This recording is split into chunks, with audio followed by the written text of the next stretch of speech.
Welcome back to Building Character, where we figure out how to play as your favorite fictional characters in Dungeons & Dragons. Don't forget to vote in the poll and like and subscribe for more buckled swashes next time you play.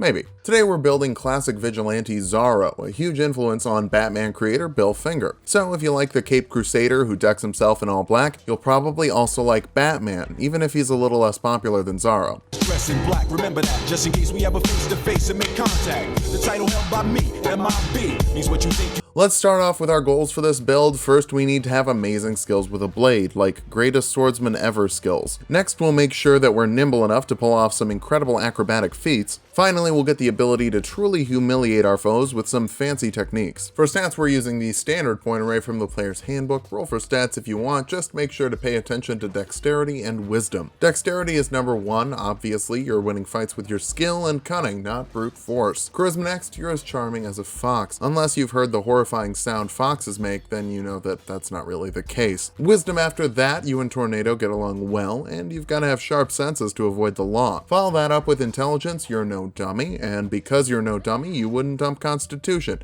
even if it's a bit low. Strength is easier to live without, so we'll dump that. Zorro is more than a man, he's a legend, a symbol. But legend and symbol aren't playable races, so we'll go for variant human. Honestly, if you made this a tabaxi, you'd have Puss in Boots from Shrek, just saying. For your feat, Defensive Duelist will let you add your proficiency bonus to your AC as a reaction when you're holding a finesse weapon in one hand and nothing in your other hand. Both your whip and your rapier would qualify, so good thing your dexterity is high. We can actually bump that and our wisdom with our 2 free points, take athletics for your skill of choice, and build your own background for persuasion and animal handling skills. I'd call Tornado a riding horse, so you'll need around 75 gold from honest, slow work to buy a horse. I'm kidding, just steal one from some criminals. Kick things off as a rogue, letting you grab 4 skills from the rogue list. Stealth, sleight of hand, acrobatics, and deception are Vigilante 101. You get expertise in 2 skills, acrobatics and athletics would be my pick. They'll help you pull off sweet stunts that'll leave foes flat on their faces. You also get sneak attack, letting you add a d6 to damage of weapon attacks if you have advantage or an ally within 5 feet of the enemy, as long as you're using a rogue approved finesse or ranged weapon. Second level rogues get cunning action, letting you dash, disengage, or hide as a bonus action. We've actually got a new option from a spicy new Unearthed Arcana. Aim lets you give yourself advantage on a ranged attack roll as a bonus action, as long as you don't move on that turn. Advantage means sneak attack means more damage, and more damage means you probably already know what more damage means, right? While melee weapons are Zorro's most frequently used, he's a pretty great shot as well. Third level rogues can choose a roguish archetype, and Big Z is definitely a swashbuckler. You get fancy footwork, meaning that enemies can't make opportunity attacks against you if you've attempted to make a melee attack against them. You don't even have to hit, just swinging at someone distracts them long enough for you to slip away unscathed. You also get rakish audacity, letting you add your charisma modifier to your initiative rolls and gain sneak attack damage bonus if you're fighting an enemy with no enemies next to them. Basically, if someone wants to duel you, they've made a serious error, especially considering your sneak attack increases to 2d6 here. Fourth level rogues get an ability score improvement, bump your dexterity for more accurate sword swipes, more damaging stabs, and better AC in your lightweight getup. Speaking of avoiding damage, 5th level rogues get uncanny dodge, letting you reduce damage by half as a reaction as long as you can see the source of that damage. Now, this uses the same reaction that you'd use for Defensive Duelist or an opportunity attack, so while it's nice to have options, don't forget if you've already spent your reaction. You can also deal 3d6 with your sneak attack damage. 6th level rogues get expertise with 2 more skills. Sleight of hand and persuasion would be my picks, mostly because we're getting an ability tied to our persuasion a little bit later. Also, if Antonio Banderas asked me to jump off a bridge, I'd do it, and I hate jumping. 7th level rogues get evasion, letting you take half damage on a failed dexterity save and no damage on successful ones. For whatever reason, finales tend to take place in burning buildings. Pairing this with your incredible dexterity score basically makes you explosion proof. Your sneak attack also increases to 4d6. 8th level rogues will actually let us cap our dexterity, making us as nimble as a fox. What's the Spanish word for fox? I'm not looking it up, but basically, you are that. Time for a little multiclassing. Pure Swashbuckler is great, I'm not saying it isn't. But if you want to trip and disarm your enemies, you're gonna have to convince your DM to let you do some banana stuff, and some DMs wouldn't be into that. So first level fighters get a fighting style, and we've talked about dueling a lot. You add 2 to the damage of an attack if you're using a one-handed weapon and no other weapon in your other hand, but we've got cool new stuff from an Unearthed Arcana, so let's play with that. Superior Technique lets you learn a Battle Master maneuver and gives you a d6 superiority die that that recharges on short rests. We'll grab Trip Attack first. This lets you force a strength save of 8 plus your proficiency modifier and dexterity modifier on a creature of large or smaller that you hit with a weapon attack. Failing that, they fall prone. You also get to add a d6 to that damage. If you had an extra attack at this point, I'd remind you that attacking a prone target with a melee attack gives you advantage, which gives you sneak attack, but we don't, so that wouldn't really apply to you.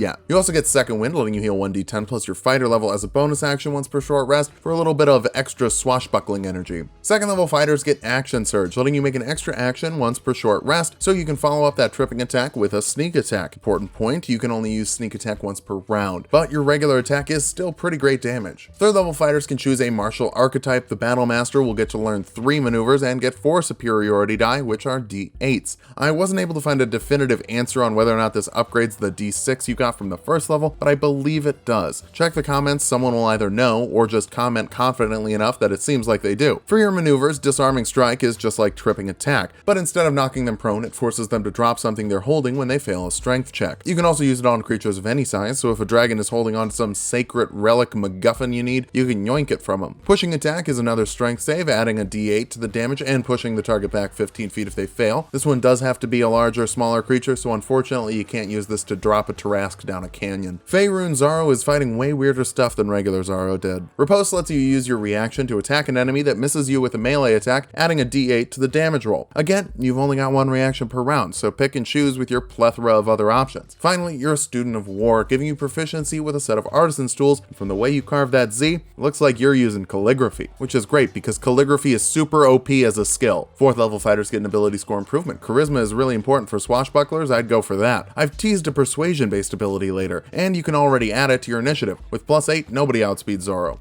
Or at least they'll have trouble with it. 5th level fighters get an extra attack, letting you attack twice instead of once with your action. The trip to sneak attack combo is a nice one, whether you want to use the rapier or the whip. 6th level fighters get another ability score improvement. Charisma is my choice. You unfortunately can't push your dexterity higher than 20, even though if there ever were a character who could, Zorro would be the one. One quick monk level here for unarmored defense, making your AC 10 plus your dexterity and wisdom modifier when you're not wearing armor. The standard dex armor is leather, but if you wear leather in a California-like environment, that's going to be really sweaty really fast. Nothing ruins a stealth check, like someone accidentally catching a whiff of your BO. You also have martial arts, letting you use your dexterity for unarmed attacks. They deal 1d4, and you can make an unarmed attack as a bonus action after you take the attack action with a monk weapon or an unarmed attack. Unfortunately, rapiers and whips both count as martial weapons, making them ineligible to be monk weapons. Still, Zorro's a fantastic hand-to-hand fighter, and this will be helpful if anyone steals your weapons. Back over to Swashbuckler now. 9th level Swashbucklers get Panache, letting you make a persuasion check against another creature's insight check. If they're non-hostile, they're charmed by you for a minute. If they are hostile, they have disadvantage on attacks against anyone who isn't you, and can't make opportunity attacks against anyone but you. This also lasts for a minute, but it ends early if you get more than 60 feet away from each other. What I love about this is it encourages you and the enemy to move while fighting, with you running away and them desperately trying to pin you down. Your sneak attack also increases to 5d6 here. 10th level rogues get another ability score improvement, and we could cap our charisma, but your panache check is already +16, and I'm not sure a lot of people are going to have higher insight than that. You also already have a +9 modifier to your initiative. That's fantastic. Rather than go overkill on charisma, I'm going to recommend more wisdom. This will make your unarmored defense 18 or 24 with defensive duelist, which has slowly been growing with you since level 1. 11th level rogues get reliable talent, meaning the minimum you can roll with the skill you're proficient with is 10. It doesn't guarantee you'll always look cool, but it should at least prevent you from looking like a dork and falling on your face. Your sneak attack also increases to 66. 12th level rogues get another ability score improvement, and a little more wisdom will make your base AC 19 or 25 with defensive duelist. While that's only for one attack, one less attack per round can really add up. Our capstone is the 13th level of Swashbuckler Rogue for elegant maneuver, letting you give yourself advantage on one acrobatics or athletics check as a bonus action, as long as you make that check this round. Considering your acrobatics modifier is +17 and your athletics check is +11, you can use this to bust out of a grapple pretty reliably, slide up a wall, or just do some sweet aerial rope swing tricks.